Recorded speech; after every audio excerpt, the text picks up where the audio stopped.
G'day groovers, rockers, and in between. This is Vinyl Vibes. I'm your host, Jack Hodgins. Today we're talking with original guitarist and founding member of the Foundations, Alan Warner. In 1966, Alan placed an ad in a music magazine looking for a group and soon joined the Ramongs sound. After the departure of their lead singer, Ramong Morrison, the group needed a name change. Alan came up with the idea to call the group the Foundations. They would go on to have hits such as Me Up Buttercup, Back on My Feet Again, and Baby Now That I Found You. He would be with the group till they broke up in 1970. Today, Alan still tours as the Foundations featuring Alan Warner and made the time to talk to me via Zoom about his time in the band. G'day Alan, and welcome to Vinyl Vibes. Thank you. Good day. Let's start off at the beginning. You were born in 1947 in Paddington, West London. Do you recall much about your childhood? Yeah, I went to school round that way. I must have been about 4 or 5. I remember there used to be a family sort of near to us. They used to beat us up now and again. They were like the little gangsters of the neighbourhood. They used to tie us up, you know. I mean, one day, one of my brothers ended up tied to a lamppost. So it's quite fun times. Yeah. Of course, that area is a lot more exclusive now, whereas back then it was a bit dodgy. What kind of what kind of music was kind of going on in your early days? Like, do you remember much about the music that you were kind of hearing back then? Yeah, I mean, I was into, I suppose all the obvious things like Dwayne Eddy and Shadows, Dick Dale, the Ventures and all that. Because I really was interested in the guitar at a very early age. I did try a few other instruments before that, but the guitar was definitely the thing for me. I remember we had an old tennis racket, and I had to sort of strum on that for a while, you know, to get, you know, like this felt like a, you know, guitar somehow. Didn't get much of a tune out of it, but that gave me a bit more of a feel until I got my first guitar, and it all went off from there really. My next thing, my dad had an old tobacco tin, so I took the lid off of it. And I put some plastic bands around it, and I managed to get some sort of a tune out of that. I had about 6 or 7 elastic bands around it, and I sort of got a plinky plonky thing, you know. So I was quite inventive in those days. Yeah, well, whatever works. I mean, back then certainly. And I mean, you mentioned there, of course, like you moved on to guitar, but I did some reading, and of course, you start. I think you started with trumpet, didn't you? Like, what? How did all that come to be? Oh yeah, well, listening to the radio, they had this guy called Eddie Calvert. He was known as the man with the golden trumpet, and I hear this sort of trumpet, you know, really sounded like haunting. You know, I suppose he had loads of reverb on in the studio as well to make it more kind of ethereal. Yeah, that's what sort of I really wanted that. I never ever got a trumpet in the end, but that's what I wanted to do originally. And then my mum bought a toy accordion, which fell to bits after about a week or 2. So after trying to patch it up with tape and stuff like that, you know, the bellows, unfortunately it gave up on me. I was just mastering it as well, actually. You know, I was managing to get the first few notes out of it. I managed to chord as well. I think I got one of my first chords at some point, but unfortunately it weren't to be. So, but after that, you know, again, listening to the radio and stuff, you know, I'd heard about Elvis Presley and Buddy Holly and all these other people, you know, and that's definitely what I wanted to do. And that's it. Always have done, always still am. Why do you think that music back then had such a big impact on you? Like back then, yeah. Well, I just think it was uncomplicated, you know, and it was aimed at everyone, I suppose. Really, you know, everyone that you know just wanted. It's like a groove, wasn't it? Really, you know. I mean, there wasn't many chords involved, you know, but it just appealed to. I mean, I suppose it was a bit easier as well, you know, to learn a bit of rock and roll rather than some complicated piece of like classical music or something. Although I love classical music as well, but being a youngster, you know, you just want to sort of get going on it straight away, don't you? Well, it's still around today, isn't it? Rock and roll, as they say, you know, the old adage, you know, it will never die. A very interesting point that you kind of just wanted to get straight into it, and that kind of brings me to an interesting point in your story where I think when you got your first guitar, I think it came with a book of chords or something like a tutor book, so to say, and I know you kind of you chucked it away, and I think because you said it didn't relate to you, it was I think it had a bloke on the front that was in a suit and all that, and you thought nah, which understandably so. I mean, I flicked a few pages, and I thought, wow, it's got all these dots and things, like you had all these lines, with these dots, and they like crows on telegraph wires, it just didn't feel as nothing to do with music at all, So I chucked it away in the end. Maybe I sold it to someone. I can't remember. In saying that, when you did like chuck the book away, I mean, how did you learn? How did you learn to do guitar? Like, how did you learn to play? Well, the first thing was I didn't know anything about tuning the guitar. I didn't know you had to tune it. I thought you just wind the strings up and then strum it, and then you get something that sounds nice, So done it like that. I must have been doing it well for several months. And then I went round a friend's house one day, and he had his guitar. He said, "Oh, let's have a little, jam sort of thing, And so he said, "We better tune your guitar up first." And I said, "Oh," he said, "Oh, you have to tune it. It's got to have a standard tuning." So he showed me how to tune it, and I had to learn all over again after that. So that was several months of wasted. Mind you, I did manage to get my fingers kind of, toughened up a bit. So it wasn't a total waste of time. Well, it sounds like that was a pretty fundamental point in your journey in playing guitar. I should have studied the book because it would have showed us how to tune the guitar.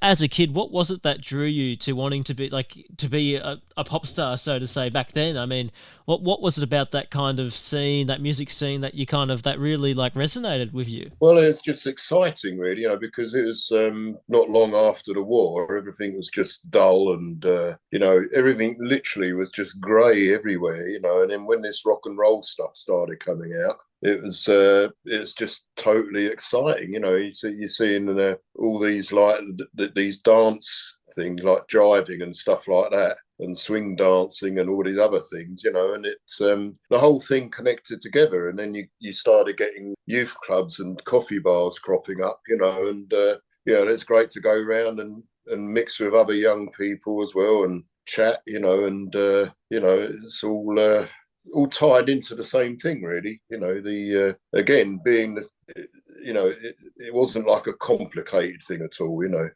was just really exciting. The buzz. And you mentioned, of course, the youth clubs started popping up, and I think a lot of local halls kind of were getting going. Of course, you started your first band, the Skeletons, playing those kind of places. I mean, do you remember much about that first group? Well, before that, I was with a group called the Trekkers, which was a local band, and we were actually doing quite a few gigs.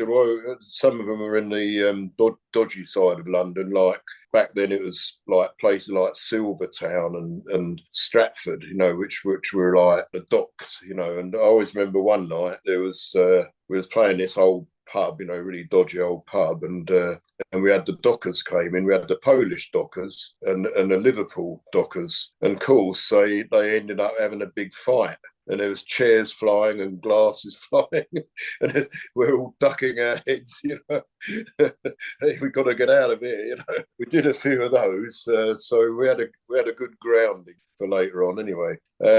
But after that, the Trekkers split up, which was a bit of a shame, really, because they was a good little band. But it was then that I joined the Skeletons. The keyboard player didn't really like me too much because I was being a bit too flashy on the guitar, trying to do a million notes, try and get as many notes out of the guitar as possible within about half a minute or something. He got me chucked out of the band. So that was a tough lesson to learn. When you kind of joined the Foundations, and correct me if I'm wrong on this, I read that you placed an ad in the NME and Melody Maker looking for a soul/reggae band, I think. I mean, take me through that, yeah. What I was doing, I'd just come back from Ireland. I'd been over there for about a year. So I'd like to go freelance, or in other words, a session musician, and So originally I put an ad in for freelance, and I got a few gigs coming in. All this soul stuff started coming in. I was listening to Otis Redding and people like that.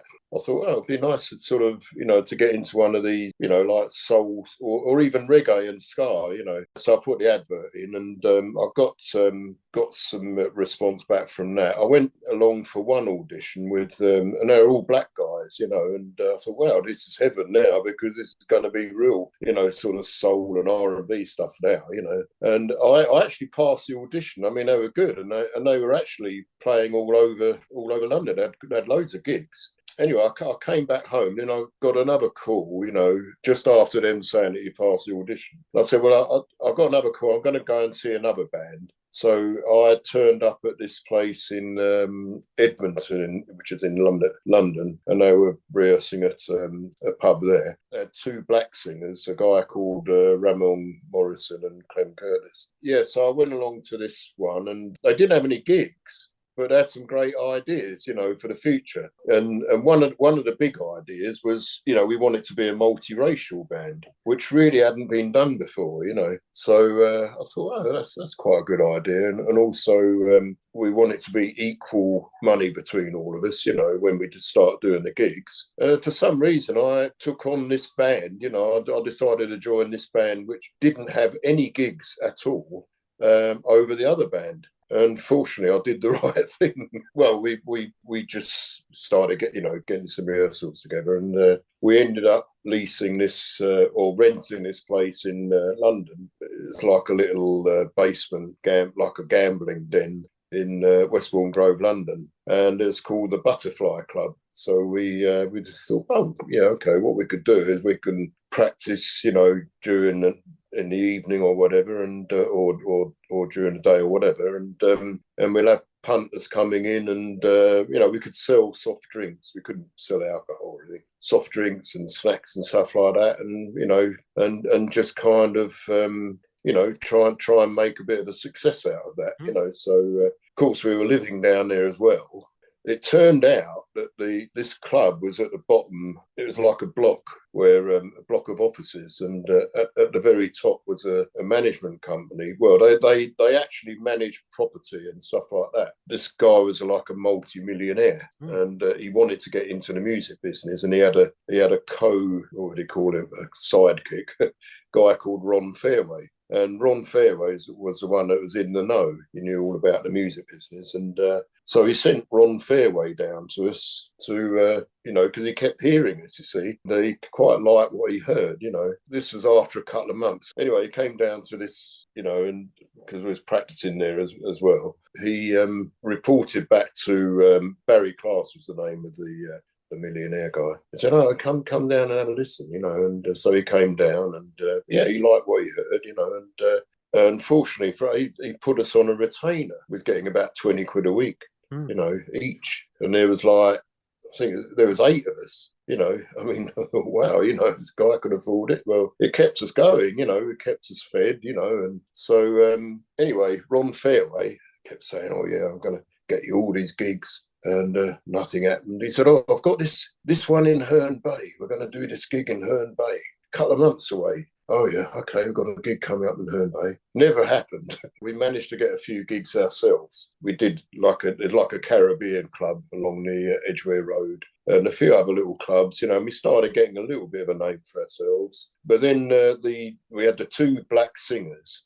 Ramong Morrison had to leave the band for certain. I won't go into all the details, but we decided after that, it'd be a good idea to have a black singer and a white singer. So this lady who ran a music shop, she come across a guy called Arthur Brown. Arthur was like a really great singer. He used to sing all this almost operatic. He came round for this kind of audition thing, and it was absolutely knocked us out. We thought, wow, this guy is perfect for us, So anyway, we managed to get a few gigs with him as well, and that was going down fantastic. After a while, he decided he wanted to go on and do other things, which he did later on. He became the god of hellfire. Rod Stewart actually came down. That's right, he came down, and it was great.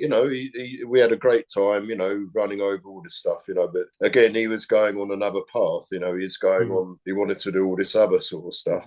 So we nearly had Rod Stewart in the band at some point. So after that, we carried on with just the black singer, Clem Curtis. And I was just thinking too, like you mentioned there, that you guys were called the Ramongs at that point, and I just wanted to mention also, I've read that you came up with the name, the Foundations. Am I correct on that? Yeah, we couldn't call ourselves the Ramongs because that was named after the other singer, Ramong Morrison. So we thought, well, we were getting away from the reggae and ska stuff as well. It's getting more and more soul and Tamla. So we thought, we need a name like the Temptations or something like that. And I was thinking, well, there was a band called Sounds Incorporated. And I thought, what about? And I was looking at the bass cabinet. Our bass player had a cabinet. It was a Vox cabinet, and it's called the Foundation amp. And I thought, what about Foundation Sounds? No. What about the Foundation? And then someone said, well, if we put an S on the end, why not make it the Foundations? So I thought, oh, yeah, that sounds good. And the other thing is because we were in the basement club, which is like the Foundations at the bottom, thought, well, we need to get ourselves to the top now. From the Foundations, we go upwards. Yeah, and you absolutely did go upwards. I mean, I think the first single you guys did, "Baby Now That I Found You," went to #1, if I'm correct. I mean, do you remember like being like, because I think that was written by Tony McCauley. I think he did a lot of your songs. I mean, do you remember, like, I think you guys rehearsed it? I mean, as you guys were rehearsing that song after being shown it, what were you thinking? Like, did you like the song while you're rehearsing it? Like, yeah, take me through that. Oh yeah, we loved it right from the word go. It's fantastic. Tony McCauley, he hired a place. It was in the back of a pub. It's like a back room at the pub, So we just learnt the song and just ran over everything from there. And he walked out. He said, "That sounds bloody terrible." He said, "No, it's not." Oh, he really weren't happy with us at all. But it turned out it's because he had a hangover from the night before. He very nearly gave up on us. But then he decided to, we'll give it another chance. So he decided we'll go in the studio. We'll go in the studio and try it there. And then it all came together after that. They recorded it on, I think it's 2 4-track machines running in sync with each other, because then it would give us 8 tracks. Yeah, it was that was an experience. I mean, it was all done in about 2 hours, I think.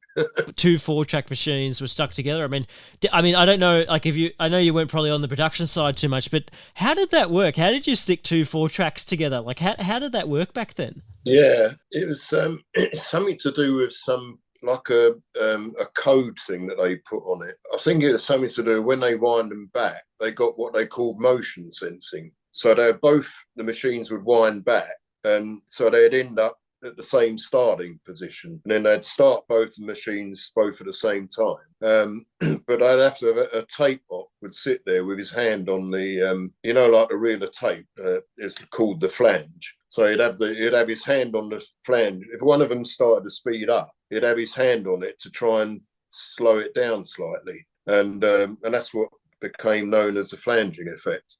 Because when the Small Faces recorded Ichiku Park, he failed to slow it down enough. And so we ended up getting this kind of flanging effect, which was famous in Ichiku Park. So that, of course, became also known as phasing. And but anyway, for us, we because we weren't psychedelic, we didn't need that. Fortunately, the tape op done his job properly. I mean, in saying that, when you did record that song, I mean, did you guys, like, what was your process? Because did you guys record a basic track altogether, like live in the studio, and then add overdubs? Like, yeah, how did you go about that? Yeah, well, what they did do, well, first of all, they decided to use a session bass guitarist, because Tony was adamant about getting that real good, tight Tamla kind of soul sound, and they had a real legendary bass guitarist called Eric Ford. I mean, it was tough for our bass player, and it was really, I mean, we just said, no, we can't do that. But he said, no, you got to, because otherwise it's not going to work, Mm. So after a while, we ironed it all out and said, oh, well, okay, So this guy set up his amp. So we had an instantly fabulous tight bass player. And so we did the rhythm section all in one go. So it was me on guitar, this session bass player, our drummer, and our keyboard player. And so all that lot was done, and then they put done the brass section afterwards. Oh, that's right. The piano was actually played by John McLeod, the co-songwriter. So that famous sort of dong dong dong dong, that was actually him. But the keyboard part, the organ parts were played by our keyboard player. Yeah, so the piano was recorded. That was the other thing, you see, John McLeod being like a professional musical director as well. I mean, he was very, very strict, So, we had to adhere to that strict timing, So all that enabled us to do it all in a couple of takes, I think it was. And then, as I say, after that, they then put the keyboards on and then the brass on and backing vocals and obviously the lead as well, the lead vocals. Yes, it's fascinating to watch, And I heard too, like when you guys had that song out and it got to number one. I mean, you had a lot of before it became number one. You had lots of gigs booked in. You guys were packing these pubs out and do you remember much about those gigs? I mean, they must have been like full of people. Yeah. I know. I distinctly remember one of them was the white.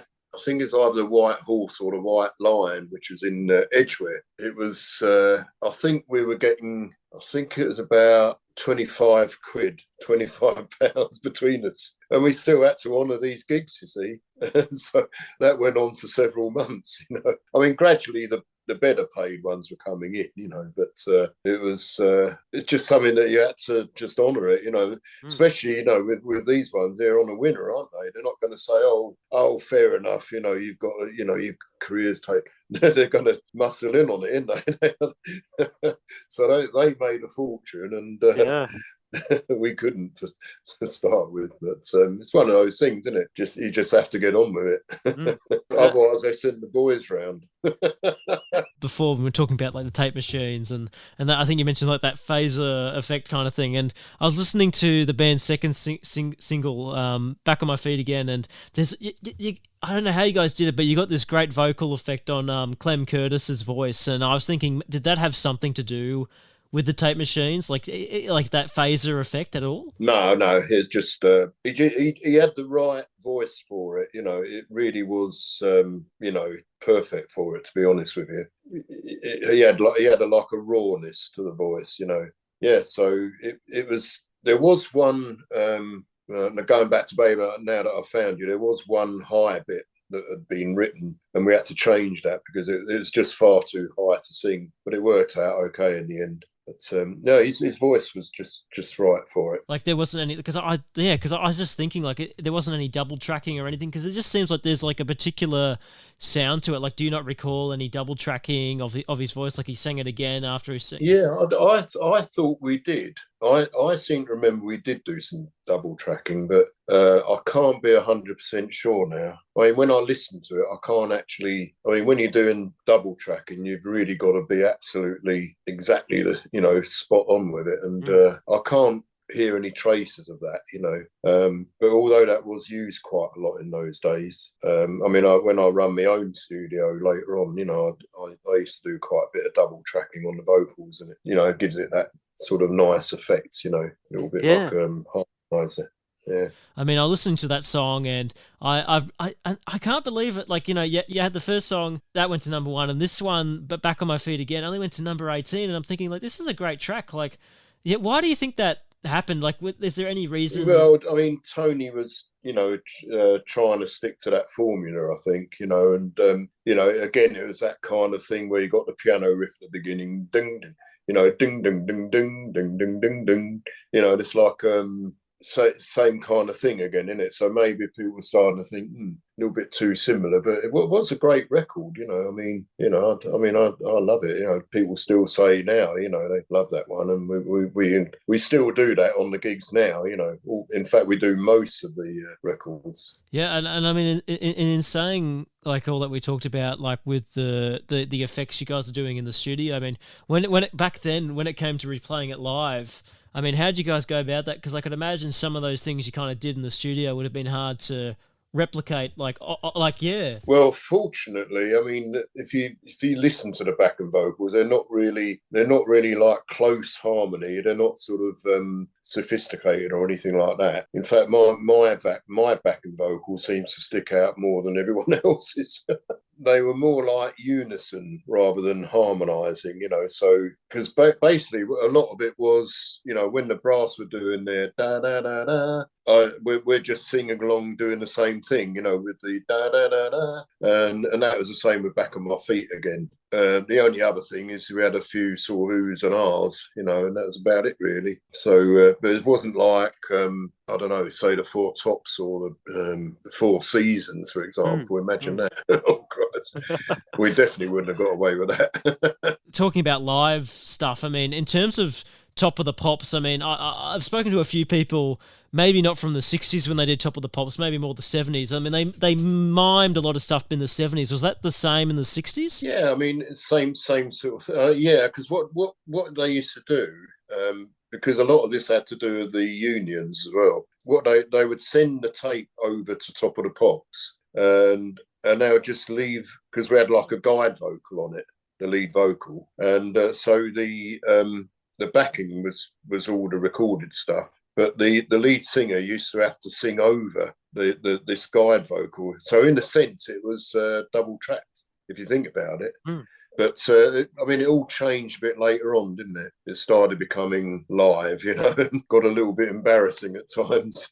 When we used to do radio stations, we used to have to re-record everything, you know, again because of the union, you see, because the tape op and the recording people there, they would be out of a job, so they were there to record it. We couldn't use the original record, you know. But on Top of the Pops, of course, they did, you know, so. I suppose it was definitely safer to do that. Mind you can imagine it would have been there during the day re-recording it all, and then having to go. It was a long day as it was. We used to have to get to Top of the Pops at about 8 o'clock in the morning, and we'd be stuck in the dressing room for a couple of hours before they called us for the first get our positions ready, send us back to the dressing room, and we'd be stuck there all day until, you know, and then we'd eventually have a dress rehearsal in the late afternoon, and then eventually we'd go on in the evening, you know, and it's a real long days. Sounds especially when you're getting about 20-25 quid. Yeah, I can imagine. Like it definitely sounds like, yeah, definitely long days of 25 quid, definitely. I mean, and I mean, of course, like moving on to like the third single from the band, Any Old Time, You're Lonely and Sad. That I think that was the third single to be written by Tony McCauley, and I think it was also he was also the producer, and that kind of got me thinking, like, what was he like as a producer? Well, he did have some dreams, you know. I mean, bless him. And he did get the sound that he wanted in the end, you know, which he didn't really like us very much, you know. I mean, I don't blame him in some ways, because, you know, it's, you get one or two of us, you know, sort of turning up late or something like that, you know, and typical pop star stuff, you know. But he wasn't really tough to work for. And I mean, looking back, you know, I mean, I really do admire him. And I'm really grateful that if it weren't for him, you know, the foundations wouldn't have got anywhere, you know. I mean, we learnt a lot of stuff as well, you know. Unfortunately, you know, we done a few more records with him, you know, hit records, and but yeah, looking back, I mean, he was very young. I mean, if you think about it, I mean, I say we were. I mean, the band, not only were they multiracial, they were multi-ageal, if that's the right word. Because the oldest guy was about 40 in the band. The youngest was, I think that was Tim. I think he was about 18. I think I was about 20, something like that.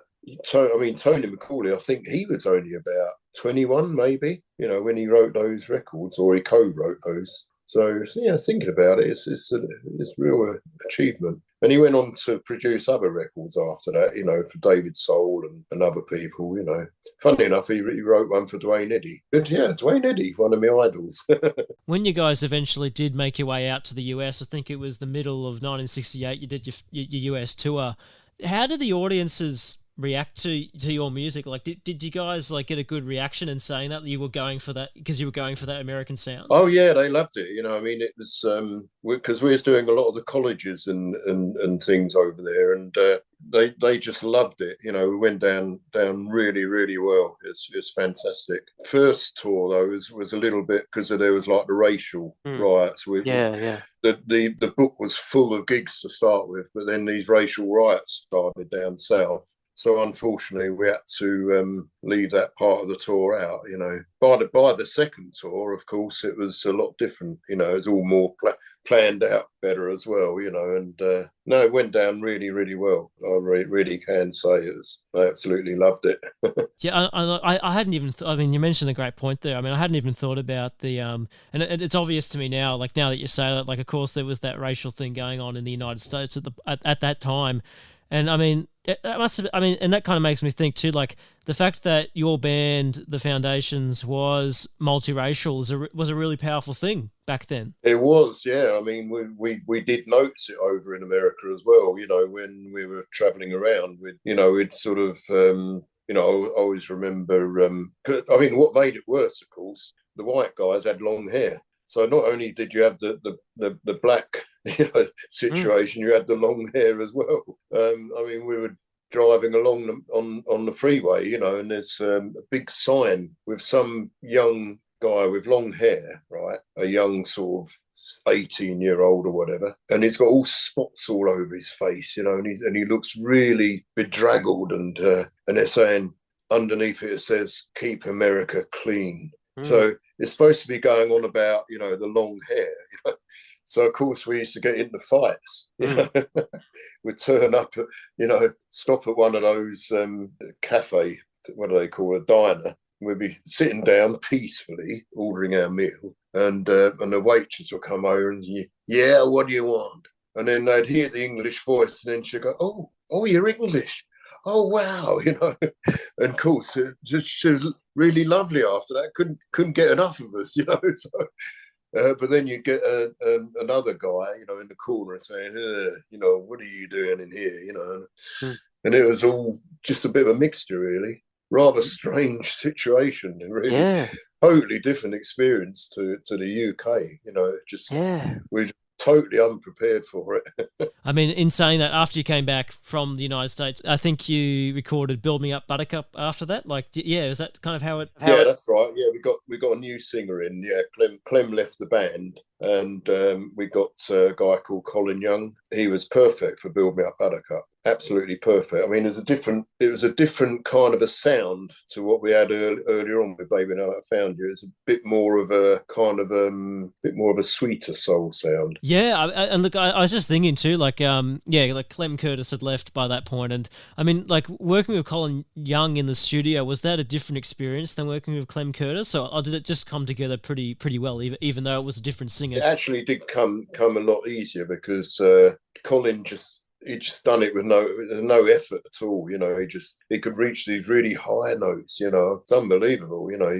Absolutely brilliant. Again, perfect for "Build Me Up, Buttercup." Before you kind of recorded that song, I mean, do you recall that when the group got presented that song? But I'd imagine Tony would have presented the song to the group before recording it. Like, do you remember hearing it for the first time? Like, yeah, because what it was, because he was an A&R man, he had his own little office in the Pie Studios complex, and he had like an upright piano, and he'd sit at the piano and say, right, have a listen to this, see what you think of this one. And apparently David Essex turned this down because David Essex was a bit more of a rock type of singer. He just felt it wasn't the right song for him, not for his style. So he offered it to us, So he started playing it. We thought, oh, that's great, but I turned around and said, oh, the trouble is it's got "baby" in it again, "Build me up, buttercup, baby."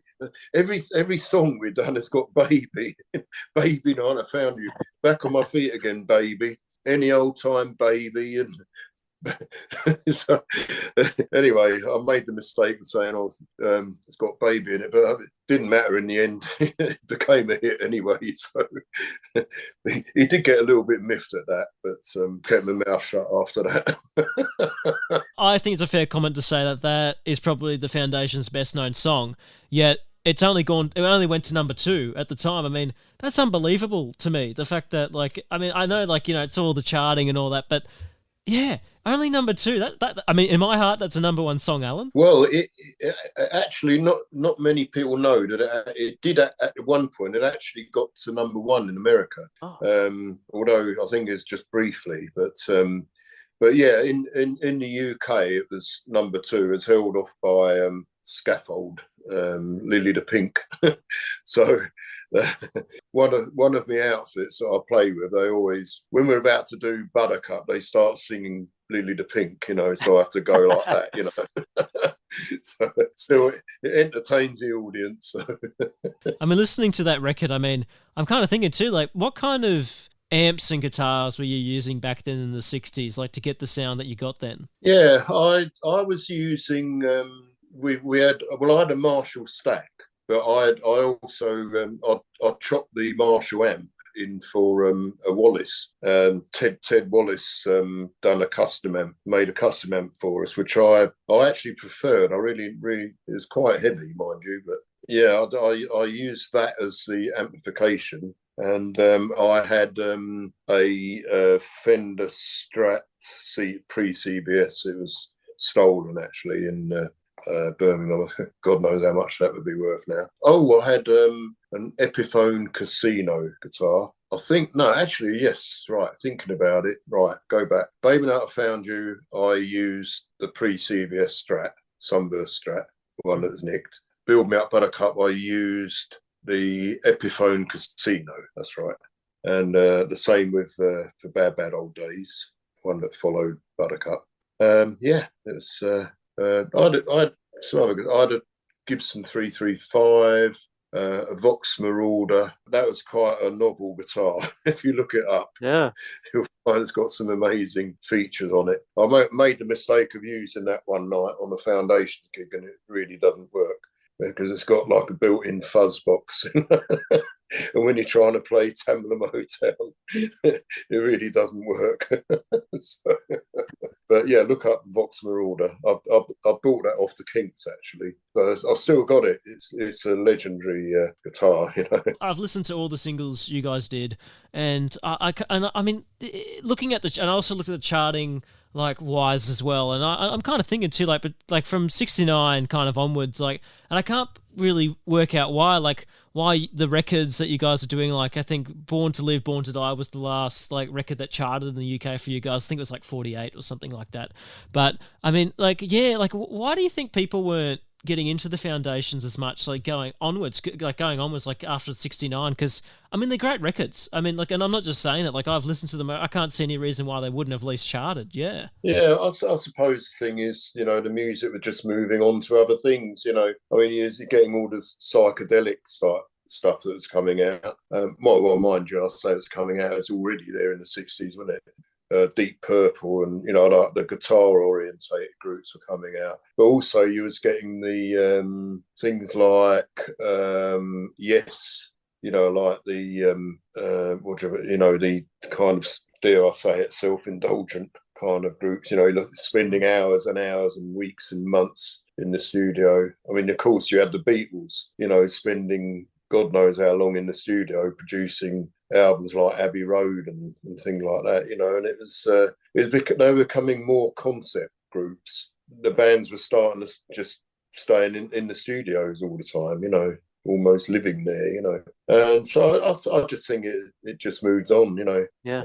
And then only to be kind of revitalized later on, so I suppose we had about 5 really good good sort of top 20 kind of Records. I mean, what are you kind of doing today? I think you're touring as the Foundations featuring Alan Warner. Am I right on that? Yeah, that's right. I always say that featuring Alan Warner, but whenever the promoters, they always take it upon themselves just to call it the Foundations, but I always like to be upfront and say, look, I'm the only original one in it, but they'll just still call it the Foundations anyway, so it's kind of beyond my control there, but the audiences don't seem to be bothered by it at all.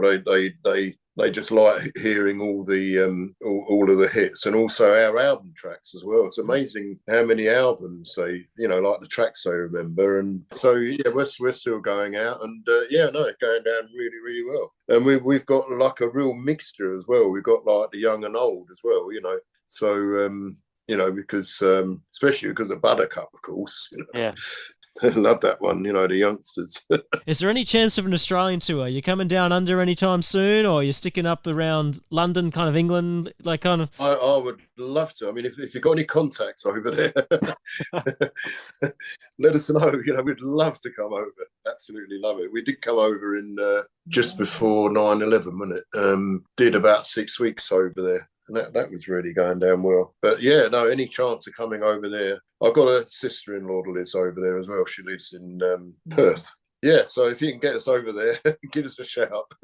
Just like before we go, I've listened to some of your original compositions on your website, and I'm just thinking, like, do you have any more songs that you're working on yourself? Like any projects like that you're working on for yourself? Yeah, I've got a few things on the go. It's just a case of finding the time to get in the studio and record them. I've got a few things like I'm working on a thing called Angry Drivers, because like on the roads nowadays, you're sort of getting everyone honking everyone, so I've got absolutely, yeah, writing a thing about angry drivers, drive too fast, was it angry drivers, kick it up? No, I won't go into the next bit, but so I've got a friend who runs a punk band, so we were thinking of doing a punk album together, and so I was going to put that one forward, and he's got a few sort of punky songs, So, other than that, yeah, I've got a few ideas, but they need to materialise. Yep. As soon as I get the time to go in the studio, I'll get an album out, I think. And look, Alan, it's been such a great conversation today I've had with you. I think I've really enjoyed talking with you, and I just want to thank you for taking the time to talk to me. Yeah. My pleasure. No, it's been great talking to you as well. That was guitarist and founding member of the Foundations, Alan Warner. Alan is still touring as the Foundations featuring Alan Warner. And to keep up to date with the group, you can head to his website at alan-warner.com. Remember to share this episode with other music fans. And if you really enjoyed this edition, let us know. Thank you for tuning in to this edition of Vinyl Vibes. And to all you music lovers out there, you stay groovy.